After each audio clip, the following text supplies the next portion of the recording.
Dan Santri Sehat Indonesia Kuat ini menurut Dokter Lina itu seperti apa sih dok implementasinya? Baik, terima kasih Mbak Egit. Yang pertama, saya mengucapkan selamat dulu kepada pesantren dan para santrinya. Selamat ulang tahun untuk Hari Santri hari ini.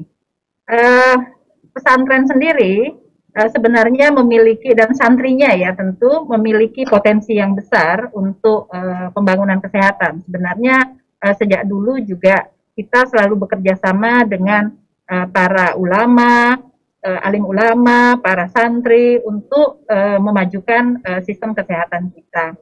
Ada banyak hal di mana kita membutuhkan banyak sekali nasihat dan banyak lagi sekali fatwa, baik dari majelis ulama maupun dari para ulama.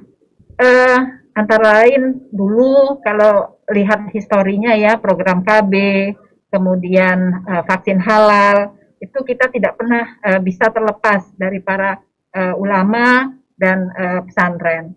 Nah, jadi peran pesantren dan santri itu sangat besar di dalam pembangunan kesehatan kita.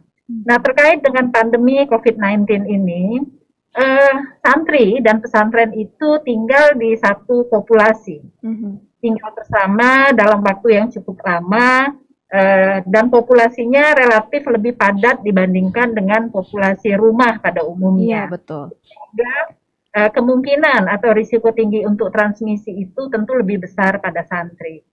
Tapi sebenarnya jika santri itu tidak banyak terhubung dengan dunia luar, itu relatif aman, karena saya lihat beberapa pesantren juga menerapkan santri sebelum masuk mereka juga dilakukan testing bahwa mereka memang bebas COVID. Tetapi yang menjadi persoalan adalah pengunjung yang keluar masuk. Pengunjung yang keluar masuk ini tentu terpapar dengan populasi di luar yang memiliki risiko untuk transmisi. Seperti mungkin dari pihak keluarga atau kerabat begitu ya dok? Ya, begitu. Nah, jadi untuk populasi close population kita menyebutnya, maka ada beberapa tindakan yang dilakukan oleh kita di bidang kesehatan, seperti misalnya surveillance dan survei, serosurvei kita menyebutnya secara berkala. Karena itu kita juga mohon dukungan dari para santri dan pengurus pesantren.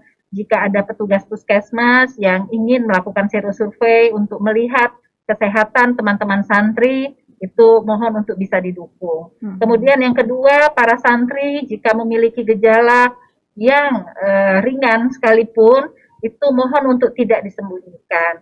Jadi laporkan kepada pengurus panti sehingga tindakan yang bisa dilakukan akan lebih efektif.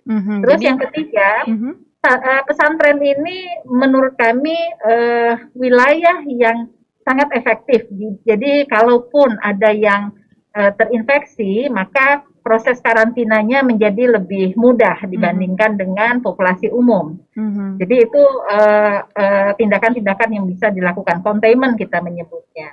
Kemudian yang lain lagi, para santri juga bisa menjadi motivator dan penggerak sehingga pesan-pesan kesehatan kita bisa kita titipkan lewat para santri dan pesantren.